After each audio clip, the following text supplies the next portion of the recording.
Hello and welcome to another edition of Luminar Coffee Break. I'm your host, Vanelli. Now, our topic today is how to make bodies look their best. Now, this is kind of a touchy subject, just like AI sky replacement was, because some people believe that you shouldn't edit, to that extreme, a person's body, or even remove blemishes from their skin and so on. You, as a photographer, have to make a decision. When you're editing a subject, especially a subject, the goal is to make them look their best, but not go overboard. And my old saying is if the subject's own mother can't recognize them, then you've obviously gone way too far. So what I'm going to do is I'm going to show you the tools that we have that slims bodies down to make them look incredible.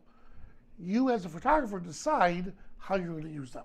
All right? So let's get started. Let me share my screen.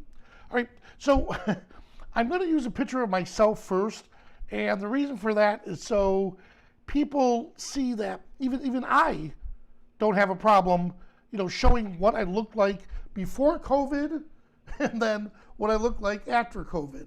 So here we are. This is me cooped up. Here I am before. There we go. Look at that. And now here's me after.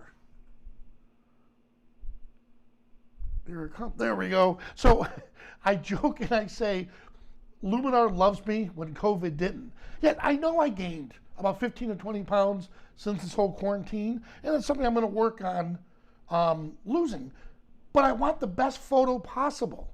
My buddy Richie Acevedo photographed this for me, and he even shot it with a telephoto lens. I wish he used 200. But here, this is what it looks like before, like I said, and then after. So I'm going to show you how I fixed it. I'm going to reset it. Good. So here's the original image. Now, using Body AI, I want to compress my shoulders and my upper body to make it look thinner. So I'm going to go all the way to 100%. Now, and here it's easy because there's no distracting elements in the background. Look at that. So I love how that looks. Now, let's take this a step further, and I'll use a subject with my two good friends in it, and here we have a background. So this is before. Let me get the edit menu. I'll show you before and after. So here we are right now with the subjects on a background. So when I do apply this, look at this before and after, we'll do down here. I'll turn it on and off.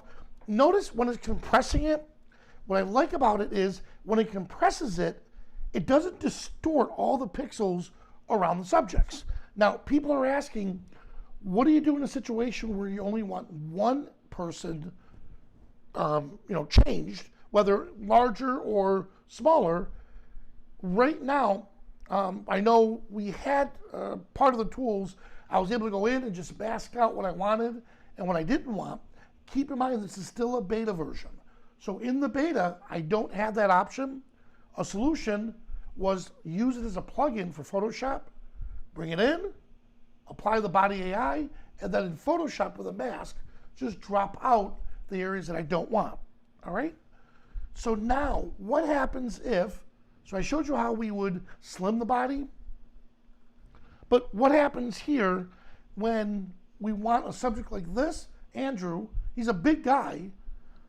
When I photographed him, I really should have used, let's see what, I think I shot an 85. Yep.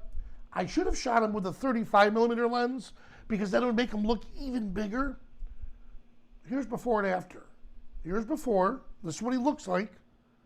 And then this is him after when I applied Body AI. So let me go to the edit menu.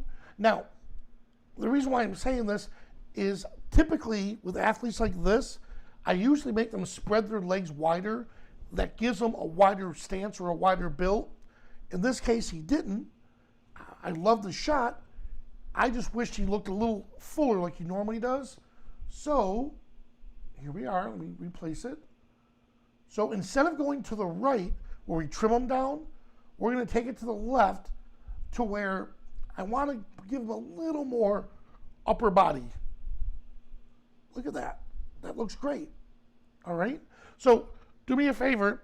I'm going to show you a couple more because it's such a real simple way to make a person to make a person look a little bit better. I'm going to go through a complete edit in just a moment. But if you could, I'd like to hear your thoughts in the comments. What do you feel about body AI? What do you feel about reshaping a person's body? All right. So let me go back here. So this, I love this shot. Now, right from here, let's do a couple. I'm going to show you before and after. Here's the original image. And here's body AI along with some of the edits I created. So I'm going to walk you through those steps. Here I am at the history tool on the bottom. Now, from the history tool, I started out with the original image. Then I wanted to see what the body shape of the AI would do, and I liked it. Then I decided to apply some of the templates. Notice that when I do that, when you apply a template after you make changes, the template will overwrite any of those changes. So it's important to note that you do anything you want to do with templates, do that ahead of time, and then apply the body shaping or any of the other tools you want from here. So let's see, end up with clean light. So I'm going to start from the very beginning, and let's come over to templates. Now here's where the power of AI really, really kicks in. It's going to give me suggestions right here. It knows there's a landscape in this image, so it's going to give me some landscape ideas, and I'm going to click on the very first one.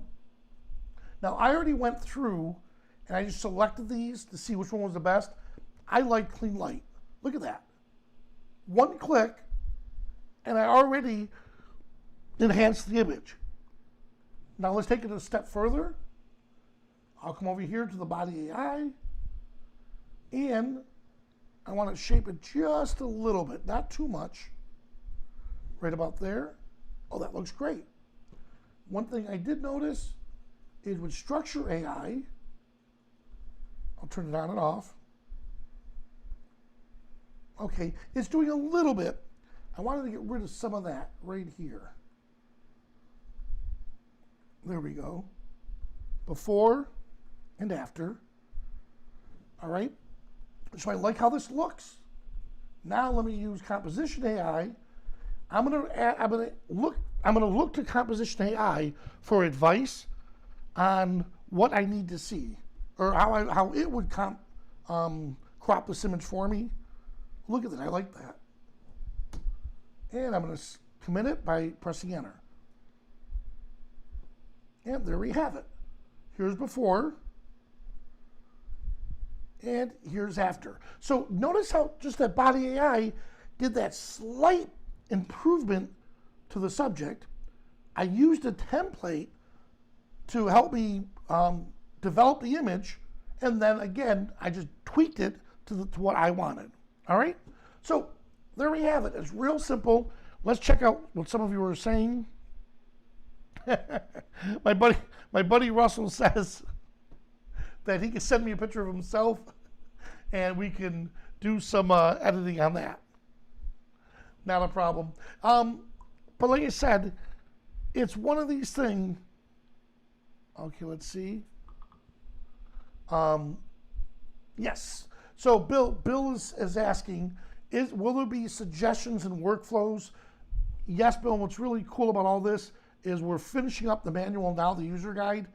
In the user guide, what's really cool about this, it's living and breathing. So that means that at any point, we could add extra videos to it, like you just mentioned the workflow concept, best practice workflow. We could add those into the user guide. If something changes like AI Sky Replacement 2.0 is going to be coming out in the next release, we just quickly add that into the user guide, and it's automatically there on everyone's machine. And you can get to the user guide by going to the help menu, and then right here where it says user guide. All right? So I hope that answers your question there, Bill. Awesome. Well, guys, thank you so much for joining me. Please give us a thumbs up so our producers are smiling when they see those thumbs come up. And if you have any questions or if you have suggestions for future episodes, please leave those in the comments and we'll do our best to answer them. Well, I'm Vinelli. Thanks for watching, and I'll see you at the next coffee break.